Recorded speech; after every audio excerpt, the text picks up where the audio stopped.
September the 6th, 2018. I'm 12 days out for leaving for the Moral Melbourne show, and last night I listened to the 25th Whistlepunk podcast hosted by Jason McCadden and Dave Johns, and Scooter Coger was the guest. And at the end of it, Jason McCadden came up with, as part of his McCadden monologues, came up with a, how can we train? How can we do things differently? How can we become better? And I have spent a great deal of time researching this, implementing it over the course of my past 40 years involved in this sport. And I think my longevity kind of speaks for itself. However, there are four fundamental facets that a person can work on in looking at that. One, you can become stronger.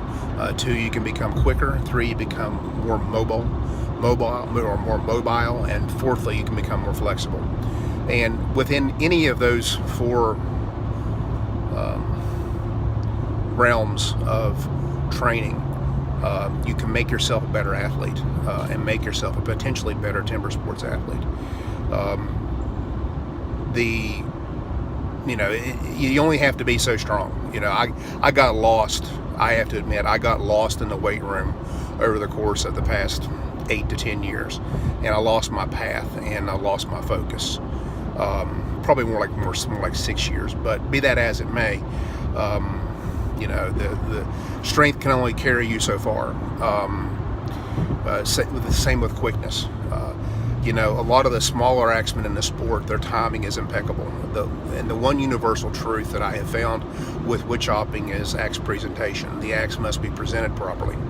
How you get that axe to the log is a matter of personal preference and a matter of maximizing your own genetic gifts in order to get to that point. The same cannot be said for single sawing. I'm a true believer that single sawing, especially in softwood, is all predicated upon physical strength. The stronger athletes are always going to be the ones that prevail. It's just a fact of life. I think there's a longer shelf life for an athlete with an axe than there is with a single saw. But I have spent a great deal of time studying, looking at, and reading various athletic training principles over the course of the past 30 years. I worked as a trainer for several years. I'm an avid strength athlete, and I've competed in multiple disciplines of strength athletics. And the thing that I have learned is that there are times that you need to accept the fact that you're doing a skill. And timber sports, whether it be chopping or sawing, is a skill. And like Dave John said in the podcast, sometimes the things are better left doing the actual skill itself. Sometimes that works, sometimes it doesn't. There are times when your body just doesn't feel like training.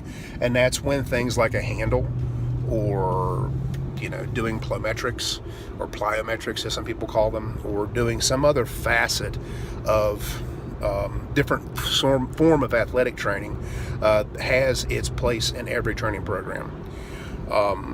You just have to work and see what works best for you. You have to try it. You have to experiment. There is no right or wrong answer.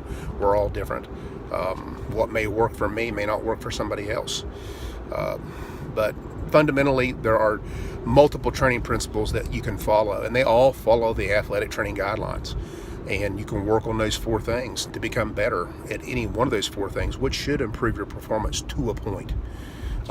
There's nothing going to make you better at chopping other than chopping. That's a fact. It's a skill. You have to master the skill. Today, I'm going to work on the skill that I'm going to work on today is trying to remember how to freaking cut hardwood. We cut woolly butt at Melbourne. I've been told that it's not as glassy as the wood in Adelaide, but not as soft as the woolly butt at Sydney. So whatever that means. I'm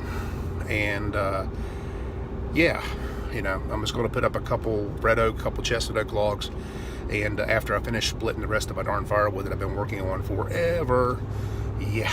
So I'm just going to cut 2 logs relatively slow, see how I feel, load the truck up for the Virginia State Championships. Since I don't have a hot saw right now, life's a lot simpler, I'll tell you that. Can't wait till I have 2. That's going to make life even more difficult. It's like having 2 girls that are teenagers. Yeah. Anyway, that's about it. It's about 95 degrees for yous over in everywhere else but America. That's about 40 something, I think.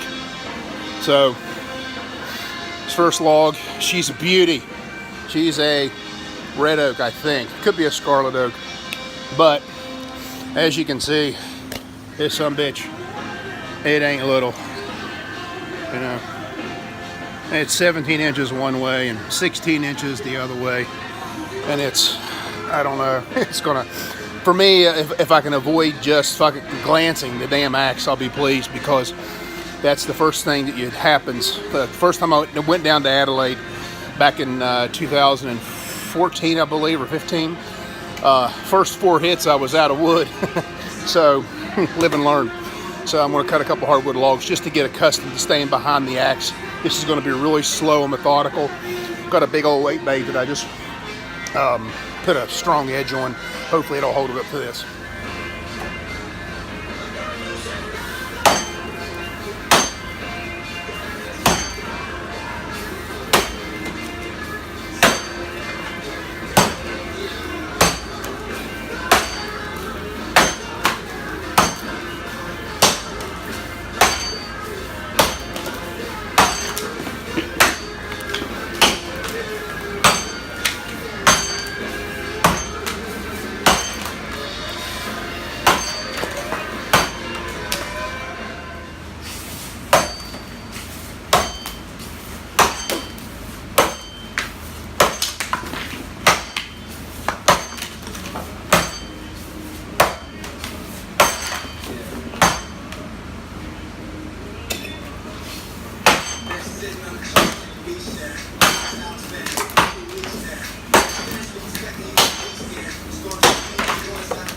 Surprisingly enough, I wasn't skipping many hits there, so I might just try and amp up the speed just a little bit, but not much.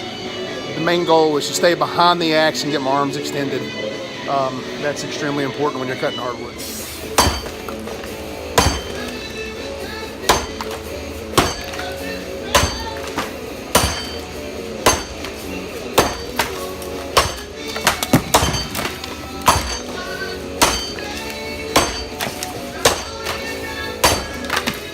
Sideways to watch that last one. Sorry.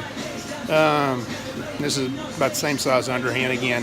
Start out slow just to try and make sure I don't lop something off.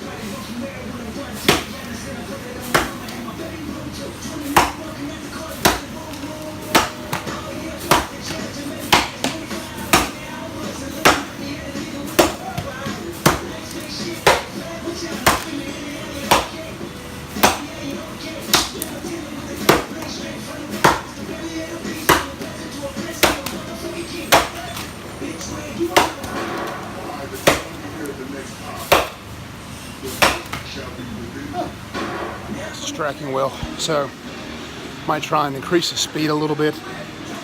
I don't think I'll ever be able to go work 10 again. I think I'm just too old, but who knows.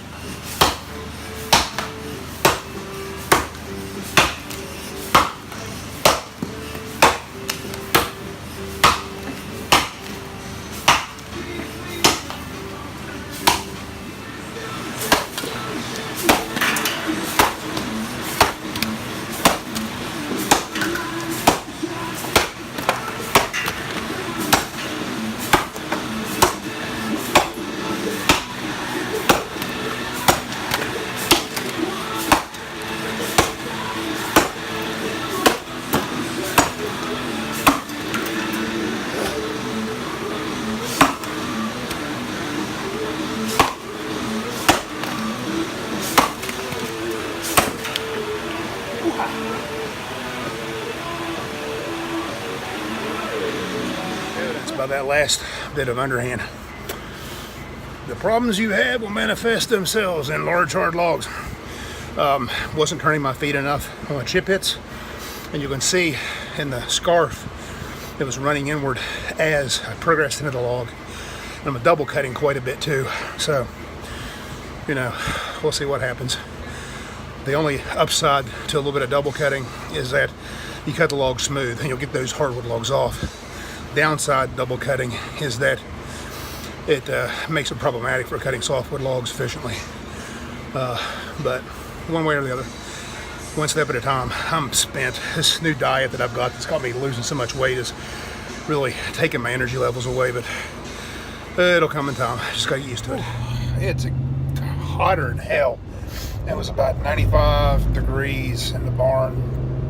I got a little lightheaded there toward the end and couldn't finish splitting up my wood, but got the truck packed up to go to Virginia. Was very pleased with how well the axe was moving in the wood. I feel as though I may be able to turn on some speed with a much smaller axe, that 8x8, and I've got a 12 ounce wedge in it as well. So it's extremely heavy, but not as heavy as a 2E 8x8, which is, good God, the one that I train with is about 7 pounds, probably 10 ounces if I had to guess. It's not an 88, it's an 84, but it's just basically a blank head that I've edged up. So glad that's over with. It's soaking wet because of sweat. Probably will do 2 or 3 more sessions before we leave for Melbourne. We've got the contest at Blackstone on Saturday. We'll probably come back Saturday night, and then I want Christy to train some on Sunday, this Sunday, and then we have a small show in St. Mary's, West Virginia State Championships next weekend. I'll probably come out and train one day next week, and then again on Sunday, and pack all the gear up that we're taking. Actually, I'm not taking much gear with me on this trip. Most of my gear is already over there. Brad Turner's got my double saw, and Gerald's got all my axes. So, yeah, it's going to be fun. I'm actually getting excited for it. So, we'll have a good one.